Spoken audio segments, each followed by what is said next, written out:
I went to this car show about 45 minutes away, and there were a lot of really nice cars, but I decided just to get some video of the ones that I liked the most. This is a 68 Mustang GT Fastback that has been made into a replica of the Bullitt car. You can see there's a cardboard cutout in there of Steve McQueen. Kind of hard to see, but beautiful car, automatic car. Obviously, it caught my attention because it's a Bullitt replica, and it looked really good. This was the only New Edge Mustang there, and before you flame it for its flame paint job, you should know that this was actually an ex-police car. This was a black and white Mustang GT. I believe it was an '02, and this car was a local police car here where the show is actually going on, and they do have some paint work done on there to honor the officers. So pretty cool, pretty nice car, and this actually lives nearby my house. Now, I always tell people that when you go to car shows, go walk through the parking lot, because you will find cars in the parking lot that deserve to be in the show, and this was definitely one of them. A brand new GT500, loved the swing spoiler, not the carbon fiber track pack car, but I like this better. It has the nice Recaro seats. Beautiful car, blue with white stripes, very, very nice. So had to stop and go look at that car for a minute.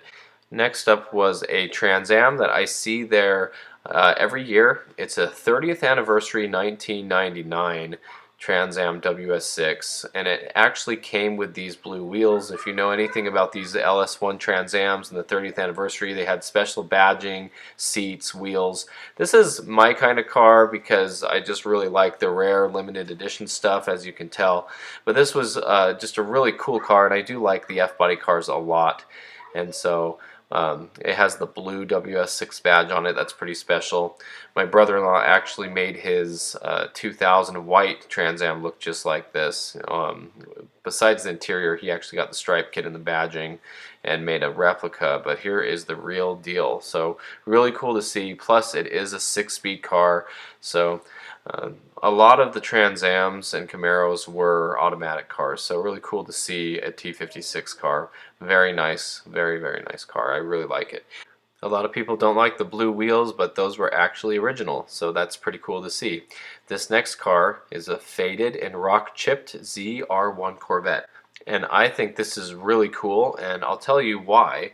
The ZR1 is probably my favorite Corvette of all time. The badge looked a little bit faded, and the supercharger window even had a big rock chip in it. So I'm guessing that this car was actually a road racing car, and I'll tell you something really cool about it that leads me to believe that. You can see there's scratches down the side and things, and but it really was a ZR1. And what's cool about this is in about 2010 I went down to Vegas with my wife. Here's a picture of someone else's blue Mach 1 that I saw at the Shelby Museum, and this is the old location. They had this wall you could ride on, and we had a good time going to the Shelby Museum and looking at these original GT500s and GT350s, as well as the original first Cobra. And we went to Mandalay Bay because they were having Barrett-Jackson, and I was so excited to see a ZR1 Corvette. These were brand new. I had never seen one before, and this one was on display on the inside of the area where they were having the auction for all the cars for Barrett-Jackson. And so I looked over the car. I spent some time really looking it over and seeing the cool things about it, and taking my time looking at all the details. I didn't really want to leave the car because I was so excited to see it and everything. But to my surprise, we went outside to the rear parking lot, and there were 6 ZR1s ripping through a road course that they had set up with cones in the back parking lot, and they were just pounding on these cars. There were 3 running and 3 sitting with the hoods open, and they were alternating with these cars. And so I went over, and they had this thing where if you test drove a Chevrolet car, you could get a ride in one of those ZR1s and a hot lap. So I test drove a CTS, and then they had a Ford tent as well, and they said, you know, if you test drive one of the Ford products, then you get to ride in the FR500S. So I test drove a new SVT Raptor. That was really fun. And then they had me go for a hot lap in the FR500S, which is like a 3-valve Mustang GT that the racing school up in Utah was actually down there, Miller Raceway. actually brought them down.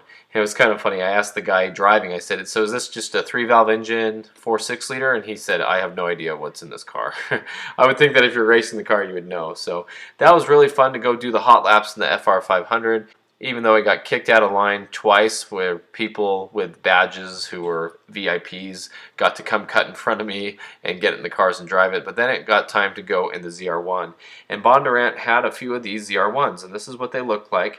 And it was so fun to get in that car with an experienced driver and go flying down that parking lot. He did 90 miles an hour straight forward, and there's a 90-degree turn. I thought we were going to go through the fence, and he hit that turn at like 60 miles an hour, and the car just hooked and went around the corner.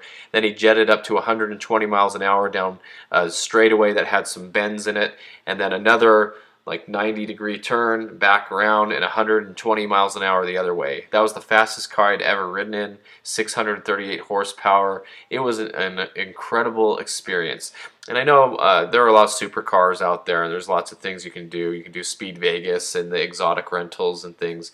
But this guy was actually driving the car to its limit, and I got to do that. So I really thought that was cool. And I thought it was really neat that I was just looking at a ZR1 in this do not touch situation in the kind of a showroom situation, and then all of a sudden now I'm in a ZR1 going so fast that I can hardly even compute in my mind what turn's coming next and how fast we were going. So that was incredible. So the reason I bring up the story is because that ZR1 at the car show, I'm assuming it could have been one of these Bondurant cars because it had so many rock chips all over the front. It had faded emblems on it like it's been out in the Arizona sun. So Bondurant Racing School's in Arizona, and that would explain the missing wheel well liner and the faded badges and the rock chips on the hood. I mean, there's a chance that this was not one of the Bondurant cars, but I don't think there are that many ZR1s, especially that would be in this rough a condition, that are floating around out there. So I really think this could have been maybe even the car I rode in. So I just think that was pretty cool. So if anybody knows about that, you know, put it in the comments because that was pretty cool. So next up was a GT500 Super Snake. So this was really cool. Any GT500 was actually made at Ford, and to make it a real Shelby car, you have to send it to Shelby American, and they would turn it into a Super Snake, and they would add a hood and a supercharger upgrade and all these neat things. This one was signed by Carroll Shelby, and so really cool to see this car there. A lot of people were walking right past it, didn't really know what it was. This car had been down there at the show before, so it was nice to see it again. This show comes around every January, so it was really fun to just go see that. So there's the Super Snake wheels and everything, and just a really, really nice car. And a lot of people really liked this car years ago, but now there really wasn't much of a crowd around it. So here's a 3-valve Mustang Shelby GT. And so this is really cool, kind of like the Bullet, no spoiler, but still a special car, 3-valve, non-supercharged. This one's automatic. The owner was really nice. I enjoyed talking to him. That's him right there shutting the trunk lid. He bought the car in Reno, and we just got along really well.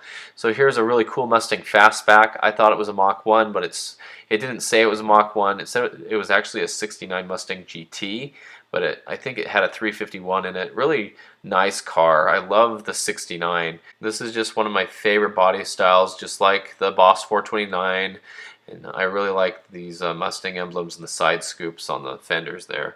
And this is my friend's vinyl wrapped GT350. It's a 2016 track pack car. He bought it this way with the wrap, and it gets a lot of attention. A lot of people really like this car. It's originally black underneath the vinyl, and it's just a really nice car. It has like 40-something thousand miles on it, and it's running great. He does the regular oil changes and takes care of it, and it has been a wonderful car for him, and I'm just really glad to see it. It even has the wrap on the coil covers there. This AAR Cuda was really cool, 346 pack. The car was originally from Pennsylvania, and it still has the original window sticker. We'll take a quick glance at it. But AAR Cuda and the TA Challengers were like the road racing editions. Really cool to see, and the owner was really, really nice. The car is Sassy Grass Green, and when I googled it, this is the car that came up with a cool YouTube video about it. So if you're into that, I'll put the link in the description, because this is such a really awesome car. 4-speed, the guy did 1,500 hours restoring it himself. Next up we have a beautiful orange Mach 1 1970, and it was a 351. Really cool to see. Reminds me of the Calypso Coral model Boss 429 that I had, and this was my favorite car at one point. So really cool to see these old muscle cars and just imagine that people actually drove these every day. It's so hard to believe when you see how special these are, and that you could pick them up for 500 bucks back in the day. Beautiful 69 Camaro. I like the blue. It's kind of like the Sonic blue that Mustang had in 2003 and 4. So beautiful cowl induction hood there. Super sport Camaro. It had Foose wheels on it. White interior. Automatic car. Really nice. I just love looking at these old muscle cars, and they're just fun to see. Here's another LS1 Camaro. This one is there every year. Low mile car. White with orange stripes. Looks pretty good. T-tops and everything. What was funny, one of the older guys I was there with told me that his friend had one of these, and the passenger side T-top came off when they were going down the freeway and it shattered in the road. So terrible that that happened, but it was funny that he had that story to tell. But anyway, super sport Camaro, really nice looking car. Just said 350, like high performance or something on there, but nice SLP dual exhaust. So another 70 Challenger here, and this is like plum crazy color. Not sure if it's the actual color. Had these ghost stripes going down the side. Just really cool to see a 70 Challenger. That's one of my favorite cars, and I grew up with a 446 pack Challenger that my uncle had, so these are really special to me. To some people they might just look like an old car, but I think they're really cool. And I really love this 69 Camaro SS. This car has been around at another show that I recently had video of, and so it was cool to see it down there. Automatic car, just so nice. I think it's Hugger Orange, not sure if it's the same original color or not, but just such a cool car, and it was neat to see it parked there next to the 69 Mustang. So there's two rivals from the day, two cars you might see in the high school parking lot, and I just got a little video of him driving off, but really cool to see. So great show. 900 cars there supposedly. I tried to record the ones that I thought were the neatest. Of course there's going to be some really nice cars there that I didn't record that are still nice cars, but it was just really fun to go down with my friends and look at the cars and enjoy a nice day, get a little bit of variety. So it'd be really cool to know if this was the Corvette that I rode in down at Barrett-Jackson. There's a good chance it is. So anyway, thanks for watching. I hope you enjoyed this video. Let me know in the comments what you think was the coolest car there, and do you agree with me that these are all neat cars, because everybody has different taste. Thanks for watching.